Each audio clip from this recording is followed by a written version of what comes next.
अमूमी तौर पे जब भी हमें कोई फीडबैक मिलता है, क्रिटिसिज्म मिलता है, तो हमारा माइंड लॉक हो जाता है, हम एक डिनायल की स्टेज में चले जाते हैं। बंदा जब कंप्लेन करता है ना उसामा साहब, तो उसका माइंड वो दिखा रहा होता है जो कंप्लेन वाली चीज़ है, वो नहीं दिखा रहा होता जो खैर की चीज़ें। जब आप किसी की पहले तारीफ करते हैं तो आपकी अपनी नफरत भी कम हो जाती है। हम आमतौर पे फीडबैक देते हुए ना अपनी नफरत को भी शामिल कर देते हैं। इंसान जज्बात की हालत में ना सर उसकी रैशनैलिटी, अक्ल उसकी ख़त्म हो जाती है। वो फौरी तौर पे बस एक प्रॉब्लम को मैग्नीफाई करके, वो बड़ा करके देखने लग पड़ता है। सर 90% को ये प्रिंसिपल भी नहीं पता। ये बड़ा बेसिक प्रिंसिपल है। 3 स्टेप है, प्रेज करनी है, फीडबैक देनी है, फिर प्रेज करनी है। बिस्मिल्लाहिर्रहमानिर्रहीम, अस्सलाम वालेकुम। मैं उसामा तैयब और मेरे साथ सैयद कासिम अली शाह साहब। आज हमने नाज़रीन जो बात करनी है आपसे और जो शाह साहब से हमने चीज़ सीखनी है वो बड़ी अहम है। हम सबको कहीं ना कहीं इसको फेस करना पड़ता है और शायद इससे पहले इसके ऊपर इस तरह से बात भी नहीं हो सकी टीवी पे, कैमरा पे। तो हम चाहते हैं कि इसके ऊपर आगाही लें और वो टॉपिक, वो सवाल ही उस टॉपिक के अंदर पिन्हा है। शाह साहब, अपने सबऑर्डिनेट को, अपने जूनियर्स को क्रिटिसाइज़ करना बहुत से लोगों को नहीं आता।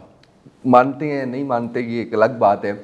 इसके बारे में बताइएगा कि क्या तरीक़ाकार होना चाहिए कि जिससे हम अपने सबऑर्डिनेट्स को क्रिटिसाइज़ कर सकें। उसामा साहब, ये मौजू बड़ा ज़बरदस्त है और इस हवाले से थोड़ा सा हसास भी है कि हमारा जो माशरा है, हमारा जो मुल्क है, हमारी जो बेल्ट है, ये एक रिएक्टिव बेल्ट है।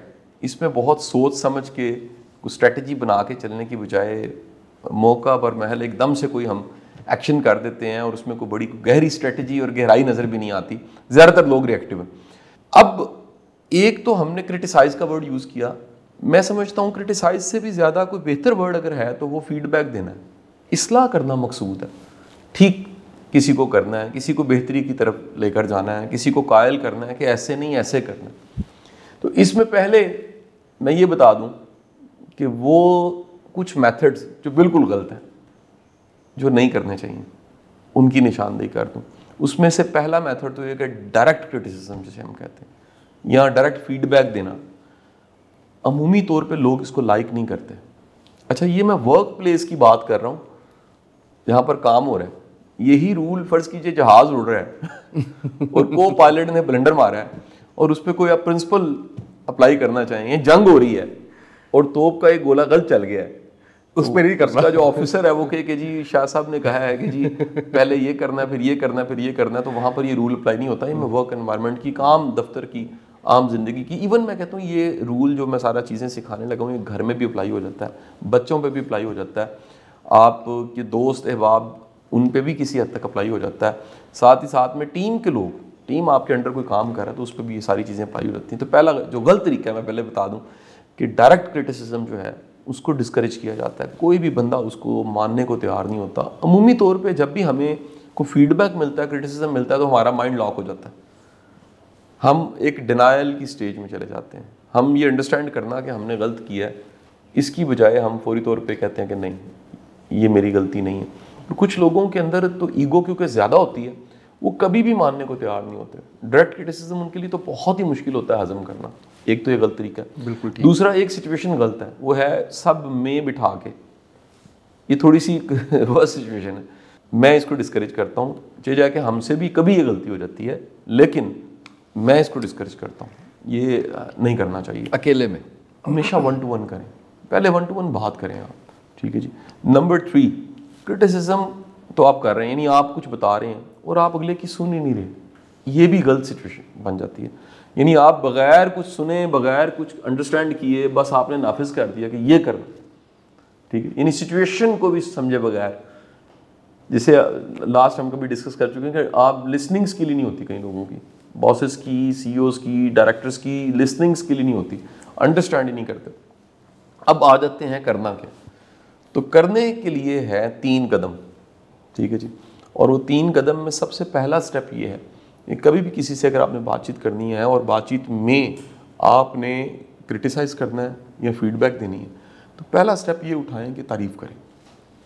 उसमें जो कुछ अच्छा था या जो उसके कुछ पोटेंशियल्स हैं या उसकी जो स्ट्रेंथ्स हैं उसको बताएं। उसको बताएं कि ये बहुत कमाल है, ये बहुत अच्छा है, या ये जब आप करते हो तो ये तो बड़ा ज़बरदस्त होता है, या इससे पहले आपकी ये अचीवमेंट्स हैं।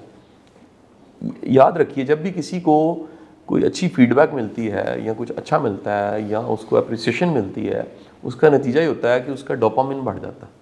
डोपामिन एक खुशी का केमिकल है, किसी हद तक उससे खुशी, एकदम प्लेजर पैदा होता है। उससे कैपेसिटी भी बनती है कुछ अगली बात सुनने की। यानी आपने दरअसल एक लुब्रिकेंट के तौर पे यूज़ किया, क्रिटिसिज्म इसके बाद आना है। दूसरा स्टेप जो है वो है कि आपने क्रिटिसाइज़ किया, आपने तनकीद की, आपने कहा है कि जी ये, अब उसका तरीकाकार है कि आप उसमें ये बोलें यार ये सोचने वाली बात ये है, वो चीज़ें तो बहुत अच्छी हैं लेकिन ये जो आजकल चल रहा है ना मसला, या इस तरह से नहीं होना चाहिए, या आप इसको ज़रा सोचिए ज़रूर, या आप उसे कहें कि यार आप खुद एनालाइज करो ये 2-3 सिचुएशंस को, या रिफ्लेक्ट करके देखो, या आपको नहीं लगता, ये जो जुमला है ना बड़ा इंपॉर्टेंट, आपको नहीं लगता, उसके बाद वो बात कह दें कि आपको नहीं लगता कि ये कुछ चीज़ें, कुछ फाइलें गलत बन रही हैं या हमारा डाटा जो है उस तरह से सेव नहीं हो रहा। तो क्या होगा, नतीजा ये है कि वो पहले, क्योंकि एक तारीफ हो चुकी है, आप उसको एडमिट कर चुके हैं, आप ये मान चुके हैं कि उसमें कोई ना कोई सिफात हैं, उसमें कोई खूबियाँ हैं। अच्छा मसला पता है कि ये शायद इसके पीछे, इसको क्योंकि सैंडविच मेथड कहते हैं, ये जो मैं आपको टेक्निक बता रहा हूँ इसको सैंडविच मेथड कहते हैं। मेरा ख्याल इसको बनाने के पीछे, इसके पीछे इंसानी नफ्सियात ये भी कार फरमा है कि जब आप किसी की पहले तारीफ करते हैं तो आपकी अपनी नफरत भी कम हो जाती है। हम आमतौर पे फीडबैक देते हुए ना अपनी नफरत को भी शामिल कर देते हैं, या उस फीडबैक को पॉइजन कर देते हैं, या उसको पर्सनल ले लेते हैं। पर्सनल नहीं लेना चाहिए मेरे मुताबिक। काम की फीडबैक काम की फीडबैक है। पर्सनल का मतलब है कि आपने जाती पसंद नापसंद उसमें डाल दी, या आपने कहना शुरू कर दिया कि मुझे नहीं पसंद, बाइस्ड हो गए, बाइस्ड हो गया। ये बड़ा तेजी के साथ होता है। अच्छा, बाज़ लोग इतने ज़्यादा वो बाइस्ड होते हैं पहले से कि जब वो फीडबैक देने की बारी आती है तो ये सारे असूल ज़ाब्ते जो है उसके परखचे उठ जाते हैं और डायरेक्ट क्रिटिसिज्म करते हैं और तज़ीक करते हैं। उसका नतीजा ये होता है कि बंदा जो है ज़ाया हो जाता है। आप पहले से प्रेज़ करें, तारीफ़ करें, उसके बाद जो है उसका कोई कमज़ोर हिस्सा जिसमें परफॉर्मेंस का मसला आ रहा है, जिसमें गोल्स के अचीवमेंट्स का मसला आ रहा है, जिसमें कोई KPIs पूरे नहीं हो रहे, जिसमें कुछ स्टैंडर्ड थे, बेंच मार्क थे जिन पे पूरा नहीं उतर रहा, तो आप उसको दूसरे हिस्से में वो बताएं ताकि वो, और उसको भी एकदम से ना बताएं, इस तरह से बताएं। देखें, इंसान किसी भी चीज़ को अंडरस्टैंड करने के लिए उसको थोड़ा सा टाइम चाहिए, सोचने पे मजबूर करें। अब वो जब कह दिया उसको कि आपको नहीं लगता तो वो लामहला सोचेगा, उसको सोचेगा। यानी ये जो गुंजाइश है ना कि आपने, अच्छा ये को बड़ी स्पीड भी नहीं होनी चाहिए, आप बड़े शानदार हैं और आपने बेड़ा गर्क कर दिया, इतनी स्पीड नहीं होनी चाहिए। ये हमेशा आपकी जो स्पीड है वो आपने तारीफ़ की है उसमें थोड़ा सा गैप डालें, उसके बाद बातचीत करते करते कहीं यार कि मेरा ये ख्याल है, तुम्हें सोचना चाहिए, इसको देखना चाहिए, या थोड़ी सी गुंजाइश पैदा करो, यार क्या हो गया, इतना बड़ा मसला भी नहीं है, ठीक है कि नहीं। यहाँ आप जज्बाती हो गए, यहाँ पर आपको यानी ज़्यादा आप सख्ती कर गए, उससे होगा ये कि अगला सोचेगा, जब सोचेगा तो वो चेंज सोचेगा, फिर चेंज करने का सोचेगा। ये तब्दील होने से पहले एक वो जो रैशनल नंबर है ना सोचने का, वो बहुत ज़रूरी है। और जब वो सोचेगा तो गुंजाइश पैदा हो जाएगी। आप दूसरे लफ्ज़ों में कह लें कि असल में आपने प्रेज करके गुंजाइश पैदा की है, स्पेस पैदा की है उस नसीहत को रखने की। बिल्कुल, आपने प्रेज की, आपने तारीफ़ की, अप्रिशिएट किया, एक्नॉलेज किया, उसकी पहले सी को सर्विसेज को, एक जगह पैदा होगी उससे, उस स्पेस में आपने वो एडवाइस रखी जो रखनी थी। सैंडविच प्रिंसिपल इसीलिए तो कहते हैं, बिल्कुल स्टार्ट एंड पे आपने उस प्रेज रखी, दरमियान में आपने वो क्रिटिसाइज किया, फीडबैक दी, और उस स्पेस जो है ना वो बड़ी इंपॉर्टेंट है। क्लोजिंग पे फिर आपने एक्नॉलेज करना है, फिर उसमें उम्मीद नज़र आनी चाहिए। ये बड़ी इंपॉर्टेंट चीज़ है कि आप उसमें ये कहें कि मुझे लगता है कि जैसे आपकी पहले बड़ी अच्छी परफॉर्मेंस रही है, आप इसको हल कर सकते हैं। एक उसको यकीनी कैफियत भी दें कि इतना बड़ा मसला नहीं है, मसला तो है लेकिन इतना बड़ा नहीं है कि आप कर ना सकें। ये मसला आपकी सलाहियत, आपके कद काट, आपके पोटेंशियल से छोटा है। आपका पोटेंशियल बहुत बड़ा है, आपकी काबिलियत, आपकी सलाहियत, आपका IQ, आपका एक्सपोजर, आपका तजुर्बा बहुत बड़ा है और आप इसको हल कर सकते हैं। थोड़ी सी आप हिम्मत करें, मसला हल हो सकता है। तो होगा क्या कि आपने आगाज़ में और इख्तिताम पे आपने कुछ ऐसा किया जो प्लीजिंग था, माइंड के लिए बड़ा अच्छा था। अच्छा, अब एक और आपको बात बता दूं, बाज़ जगहों पे काम की नोयत ऐसी होती है कि वहाँ पर आपको स्ट्रेट फॉरवर्ड कहना होता है। ये कुछ सिचुएशन हो सकती है। मैं ये आखिर में बात इसलिए कह रहा हूँ कि जो इस तरह के प्रिंसिपल्स बने होते हैं वो हर जगह नहीं अप्लाई होते। देखना ये आपने देखना है कि क्या आप आम तौर पे इस तरह के प्रिंसिपल्स को फॉलो करते हैं। मेरा आपको सुबह भी कहना ये था कि वर्क प्लेस पे 90% लोग इन प्रिंसिपल से आगाह नहीं है। हम सिखाने वालों का भी एक मिथ है, हमें लगता है शायद लोगों को पता होगा। जब आप जाके मैनेजर से पूछेंगे ना, जिनके अंडर टीम है वो चला रहे हैं, सर 90% को ये प्रिंसिपल भी नहीं पता। ये बड़ा बेसिक प्रिंसिपल है। 3 स्टेप है, प्रेज करनी है, फीडबैक देनी है, फिर प्रेज करनी है। और उस लास्ट वाली, पहले वाली प्रेज में पास्ट का जिक्र होगा, उसकी कामयाबियों का तस्करा होगा, एक्नॉलेज किया होगा उसके कंट्रीब्यूशन को। दूसरे स्टेप में आपने अपना मुद्दा बयान कर दिया, बता तीसरे स्टेप में आपने फिर प्रेज किया है और होप दिया है कि यार आप कर सकते हैं, आपकी एबिलिटी है। एक छोटी सी मैं चीज़ और आपको बताना चाहूँगा, अगर आप के अंदर थोड़ी सी शिद्दत है, कुछ लोगों में ना एग्रेसिवनेस पाई जाती, तो आप एक काम करें, आप अपनी टीम की डेली बेस पे परफॉर्मेंस को खुद देखा करें। फिर बंदे को याद रहता है कि इसने ये अच्छे काम किए हुए हैं। इंसान जज्बात की हालत में ना सर उसकी रैशनैलिटी, अक्ल उसकी ख़त्म हो जाती है। वो फौरी तौर पे बस एक प्रॉब्लम को मैग्नीफाई करके वो बड़ा करके देखने लग पड़ता है। तो ये एक टाइप भी है। बाज़ लोगों की तबीयत में हसासियत या वो इंट्यूटिव इतने ज़्यादा होते हैं, उसके वहम बढ़ जाते हैं, वसवसे बढ़ जाते हैं। ऐसे बंदे को साथ साथ चीज़ों को अप टू डेट रखते रहना चाहिए कि यार चीज़ें सब ठीक भी हैं, इसमें कोई थोड़े से मसाइल हैं, इतनी ठीक चीज़ों में थोड़े से मसाइल हैं, इनको हमने ठीक करना है। ये नहीं है सारे मसाइल हैं और थोड़ी सी चीज़ें ठीक है, बहुत सी चीज़ें ठीक है, इसमें थोड़े से मसाइल हैं। इंसानी माइंड ना सर, एक और उसकी एक सलाहियत है, इंसानी माइंड, जब हमने माइंड साइंसेस पढ़ी ना, तो ये 2-3 मिसालें बड़ी कॉमन थी, इनका मैं तज़किरा कर दूं, इनको सब उस्तादों ने, सब टीचर्स ने, सब किताबों में भी मज़े की बातें लिखी हुई हैं। एक माइंड को समझाने के लिए मिसाल लिखी होती थी कि mind is like a monkey, ये जंप करता है।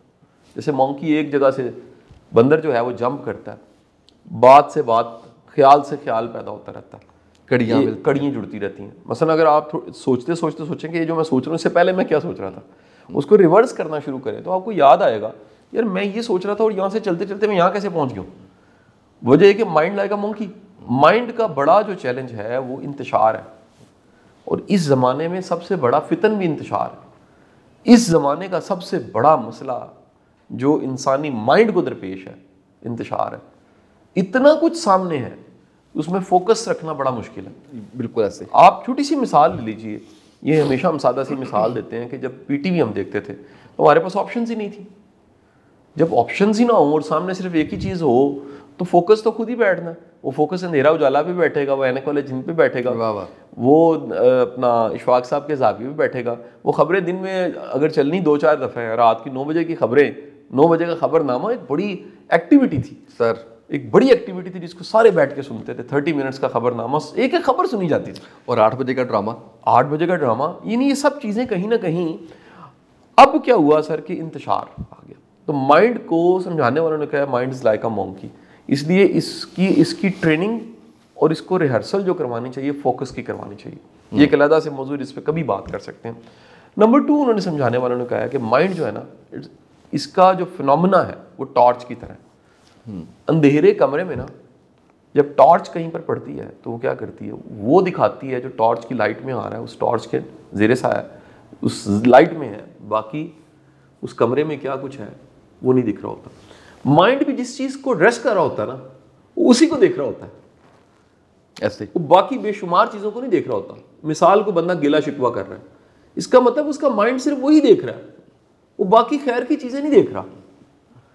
ये बहुत इंपॉर्टेंट बात। बंदा जब कंप्लेन करता है ना उसामा साहब, तो उसका माइंड वो दिखा रहा होता है जो कंप्लेन वाली चीज़ है, वो नहीं दिखा रहा होता जो खैर की चीज़ें।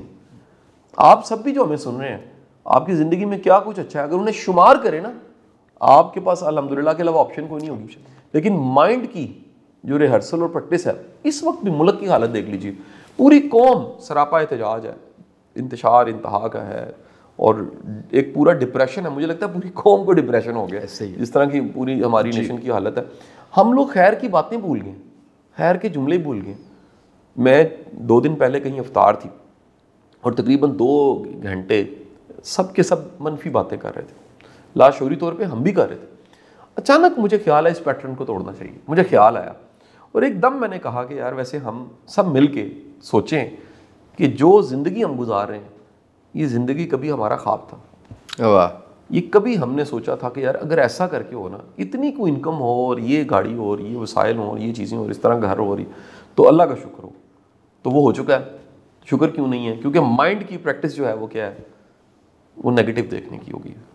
अच्छा सर, माइंड को समझाने के लिए एक चीज़ फिर मैं आखिरी वाज़ह कर दूं जो किताबों में लिखी है, वो है mind is like a magnifying glass. Mind एक चीज़ को पकड़ता है, इन्हें फोकस कर लिया उसने, पहले फोकस नहीं कर रहा था, फिर टार्च की तरह फोकस किया, कुछ देखा, उसका तस्करा करने लग पड़ा, फिर डिग डाउन किया, फिर उसको मैग्नीफाई किया। तो माइंड क्या करता है, बाज़ चीज़ों को बहुत बड़ा करके दिखा देता है।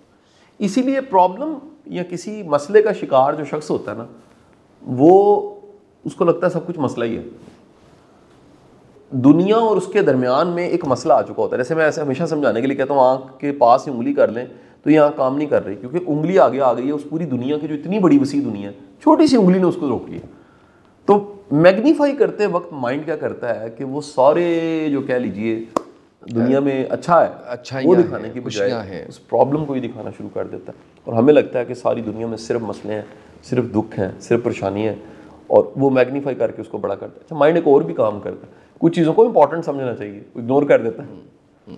यानी मैग्नीफाइंग ग्लास के साथ साथ वो कहीं उल्ट काम भी कर रहा होता है, वो माइनर भी कर रहा होता है।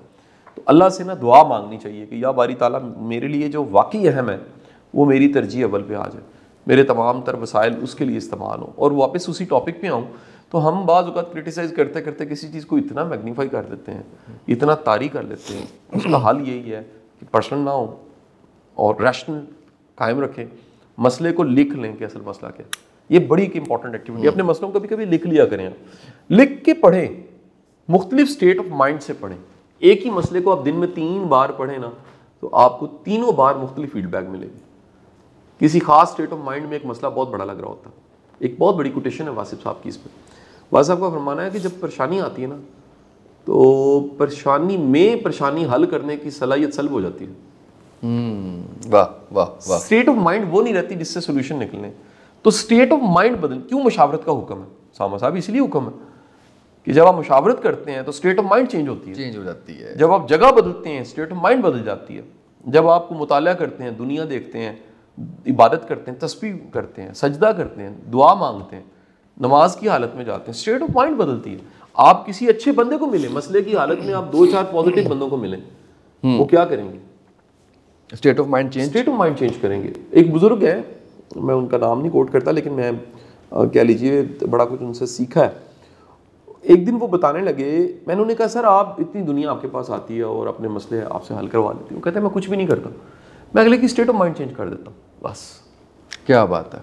स्टेट ऑफ माइंड चेंज होती है, मसला जो है वो मसला नहीं लगता, क्योंकि हम मसले की हालत में एक ही चीज़ को सोच सोच के बार बार सोच के रिपीट कर करके उसामा साहब हमने उसको इतना बड़ा कर दिया होता है कि हमें लगता है कि सारे दुनिया का कोई मसला नहीं है, मेरा मसला ही सबसे बड़ा मसला है। ठीक है ना जी? तो वो नतीजा ये होता है कि जनाब आप कभी अपने मसलों का कंपैरिजन दूसरों से करके देखिए। दुनिया के दुख, दुनिया के मसले, दुनिया की प्रॉब्लम्स कई दफ़ा आपसे बहुत ज़्यादा है, बहुत बड़ी हैं। मेरी दुआएं हैं जी, अल्लाह ताला आपको आसानी अता फरमाए। और छोटी छोटी स्किल्स जो हम डिस्कस कर रहे हैं, मुख्तलिफ तरह की सिचुएशंस को सामा साहब हम सोच रहे हैं, इन सिचुएशंस को सोच के इनके मुमकिन हल आपके साथ डिस्कस कर लेते हैं। इनको अमल करने की तौफीक भी अता फरमाए और अल्लाह ताला आपके काम में बरकत शामिल करे। आमीन आमीन। शाह साहब, मुझे इस पे छोटा सा एक सवाल इसमें था, वो ये था कि एक तो कहीं पे जिक्र आपने ये नहीं किया कि बॉस शाउट करता है या गुस्सा करता है, इससे भी कैसे बचना चाहिए या नहीं। और दूसरा इसके अंदर जो अगला वो चीज़ है वो ये है कि अगर किसी ने फॉर ग्रांटेड ले लिया है जूनियर ने, आप ये सारा कुछ इम्प्लीमेंट किए जा रहे हो, अप्लाई किए जा रहे हो, उसके बावजूद कोई असर नहीं हो रहा, फिर क्या वे आउट? अच्छा, जो बॉस को हैंडल करना है इस पर तो एक पूरी वीडियो बनती है सर। ठीक है, how to handle difficult boss. बिल्कुल ठीक है, पूरी वीडियो नोट कर लिया मैंने। बिल्कुल। लेकिन अगर आपको लगता है आपकी बात की वर्थ नहीं रही जी, ये बड़ी इंपॉर्टेंट चीज़ है कि आप कहते हैं उसकी वर्थ ही कोई नहीं है, फिर वो रिश्ता रिन्यू करें कि आपका और उसका दरमियान में रिश्ता क्या है। मुझे माएँ आके कहती हैं कि मेरा बच्चा नहीं सुनता मेरी बात। मैं कहता हूँ आपने वो रिलेशन लूज किया हुआ है कहीं, जो माँ और बेटे के दरमियान में होता है। बाप आके कहता है जी मैं कहता हूँ मेरा बच्चा तो मुझे नहीं सुनता। मैं कहता हूँ वो रिश्ता जो बाप और बेटे का है ना, उसमें तो एक अदब लाजिम होता है। आपने वो रिश्ता कहीं ख़राब कर लिया है तो वो नहीं सुन रहा। तो बॉस और मुलाजिम का जो एक्सपॉर्डिनेट का रिश्ता है, मेहरबानी करके उसको रिन्यू करें, उसको भी वाज़ा करें और ख़ुद को भी इकट्ठे बिठाएं कि यार हम बात करते हैं। पहले तो हम वो रिश्ता वाज़ा करें। आम तौर पे इस हालत में लोग रिएक्टिव होकर या तनख्वाह रोक लेते हैं या तंग करने लग पड़ते हैं, फायर कर देते हैं। पहले वो रिश्ता वाज़ा करें। और ये फिर मैं कहूँगा कि जैसे आपने चलाया होता है चीज़ें वैसी चलती हैं। अगर ख़राब हो गई उनको ठीक करें, जहाँ पर वो लिमिट क्रॉस होने लगी है उस लिमिट में वापस बैठें, दोबारा से चीज़ों को ठीक करें। बिल्कुल सही, बहुत शुक्रिया शाह साहब आपका। हमेशा की तरह बहुत अच्छे अंदाज में आपने रहनुमाई की आज हमारी, और मुझे उम्मीद है कि मेरे साथ साथ आप लोगों ने भी बहुत कुछ सीखा होगा और इसको आप सीखने के बाद दूसरों को भी सिखाएंगे, इस पर अमल भी करेंगे। आज के इस प्रोग्राम से इतना ही, इजाज़त दीजिए, अल्लाह हाफ़िज़।